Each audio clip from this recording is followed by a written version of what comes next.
Assalamualaikum warahmatullahi wabarakatuh. Perkenalkan, saya Doni Saputra dengan NIM 2224026140. Saya berasal dari program studi Pendidikan Teknologi Informasi yang dinaungi oleh Fakultas Bahasa, Ilmu Pengetahuan dan Teknologi. Baik, pada kesempatan kali ini saya akan menjelaskan terkait tugas yang diberikan pada mata kuliah jaringan komputer, yang dimana tugas ini berguna untuk ujian akhir semester pada mata kuliah jaringan komputer. Baik, langsung saja kita akan mulai. Yang pertama yang harus kita lakukan itu menghubungkan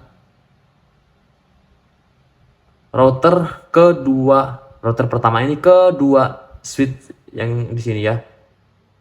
Router ini ya, mereka ini ya. Nah, yang pertama kita klik router Gigabyte Ether 0 per 0 10.40.10.1. Nah, angka 40 ini teman-teman, ini merupakan dua angka terbelakang paling belakang dari NIM saya. Nah, angka ini kita masukkan angka ini ya teman-teman. Selanjutnya di sini ada di pas Ethernet 1 per 0 192.22.2.1. Masukkan untuk IP address dari switch ini ke sini. Dan yang di bawahnya yang ini juga sama, namun IP address yang ini berfungsi untuk switch access point ini ya teman-teman.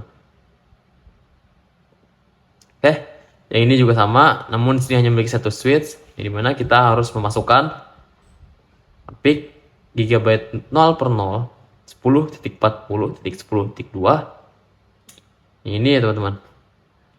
Dan ada Gigabyte Ethernet 1 per 0 11.40.10.1 ini, dan yang terakhir ada Gigabyte 2 per 0. Untuk ini untuk switch ya teman-teman, 192.22.3.1. Nah, ini ya.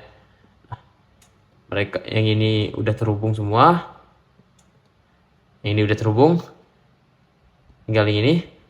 Sisa ini ya. Caranya sama. 192.2.4.1 untuk yang bagian sini, dan di atasnya menggunakan Gigabyte 1140.10.2 yang untuk sini ya teman-teman.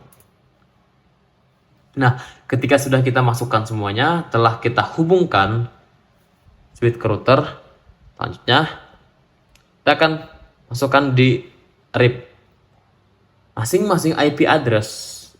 Kita masukkan semuanya ke RIP router ya. Yang satu ini masukkan ke RIP juga semua IP address. Lalu ini masukkan juga ya seluruh IP address ke RIP router yang ada. Nah, setelah teman-teman berhasil masukkan RIP, kita akan masuk ke CLI. Sini kita seperti ngoding ya teman-teman untuk masukin DNS-nya. Nah, sebelum kita ke sini, ini sebenarnya harus dimasukkan terlebih dahulu, baru kita bisa lanjut yang setelahnya. Karena saya sudah memasukkan di sini, saya akan langsung buktikan saja bahwa hasil kerja yang telah saya lakukan itu berhasil ya. Dari komputer ke server sukses, bisa teman-teman lihat sini. Lalu maupun dari server ke PC itu juga berhasil, atau dari laptop ke server itu juga berhasil ya teman-teman.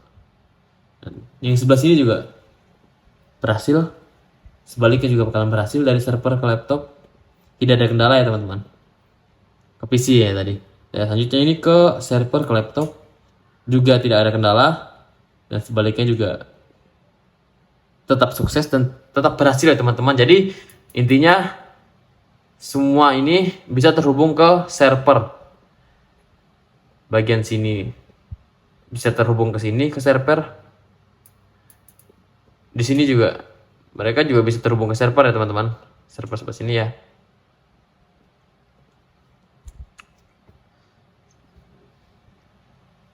Nah, setelah kita telah berhasil melakukan mengoding di CLI, kita akan masuk ke server. Pertama kita isi config terlebih dahulu. Ini kita isikan gateway, DNS servernya yang telah kita masukkan di CLI tadi. Nah, untuk DNS server tuh tidak boleh berubah ya teman-teman, itu harus sama semuanya. Oke, jelas ya. Nah, selanjutnya di service kita masukkan di HCP. Jangan lupa ini yang kita ubah ke Gigabyte Ethernet, karena kalau teman-teman biasanya yang nggak menghilangkan ini terlebih dahulu, biasanya di sini ada ya kabel untuk nyambung ke paster. Namun di sini sudah saya hapuskan sehingga ketika di HCP cuma ada satu. Namun kalau teman-teman tidak ingin menghapuskan juga tidak masalah, tidak ingin mencopot tidak masalah, tapi di sini harus dirubah ke Gigabyte Ethernet 1. Oke, jelas ya. Lanjutnya kita isi default gateway-nya 192.22.3.1. Dan DNS servernya seperti yang saya bilang tadi itu tidak boleh berubah untuk DNS server. Kita di sini menggunakan start address dari 0, lalu menggunakan subnet max 255.255.255.0. Itu submax default ya teman-teman ya. Sama yang di sebelah ini juga sama ya, sama set. Nah, jangan lupa ya untuk di on kan ya. Nah, selanjutnya yang kawan-kawan jangan lupa untuk mengisi DNS-nya seperti yang saya bilang tadi, ini harus sama, tidak boleh beda. IP address-nya harus tetap yang kita masukkan tadi. Oke, jelas ya. Oke, mungkin jika kawan-kawan masih kebingungan terkait tutorial sini, saya akan sedikit men-spill gimana cara memasukkan DNS-nya seperti ini ya teman-teman. Oh tidak, ini agak susah sih. Kita masukkan ini aja. Yang satu aja supaya lebih simpel. Kita masuk ke CLI. Mulai yang pertama, kita exit. Lalu masukkan IP DHCP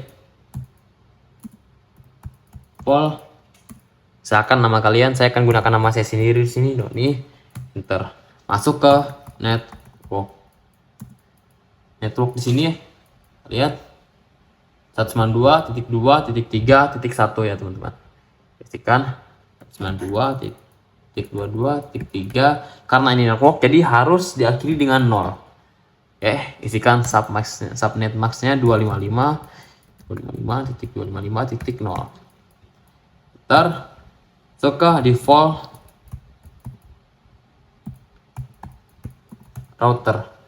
Nah, ketika masuk di router ini sama, kita ketikkan 192.22.3.1, bukan titik 0 ya. Selesai, kita klik enter. Dan yang terakhir, kita masukkan DNS-nya. DNS server. Silahkan teman-teman bikin DNS servernya, terserah teman-teman mau bikin apa. Tapi di sini saya akan membuat DNS servernya 192.22.6.6. Ini DNS server yang saya buat ya. 192.22.6.6. Oke, jika sudah selesai, enter, exit. Selesai ya. Itu aja ya teman-teman ya untuk masukin ke sini. Untuk masukin DNS-nya, lihat. Stop. Configuration. Nah, terlihat ya, DNS servernya sama ya, 192.22.6.6. Di sini juga sama. DNS server tidak ada yang berubah. 192.2.6.6 mau kita coba giniin juga. Tetap bakal sama. Dan di sini juga terlihat tulisan sukses ya. 192.22.6.6. Nah, untuk di server ini teman-teman, di desktop ini saya gunakan statis. DNS server tetap sama. Intinya DNS servernya tidak boleh berubah teman-teman, harus sama semuanya. Oke, jelas ya. Nah, itu ya seperti teman-teman lihat ya. Ping berhasil ya. Oke, demikian yang dapat saya sampaikan. Kurang dan lebihnya saya mohon maaf. Bila bisa berhak, fastabikul khairat. Wassalamualaikum warahmatullahi wabarakatuh.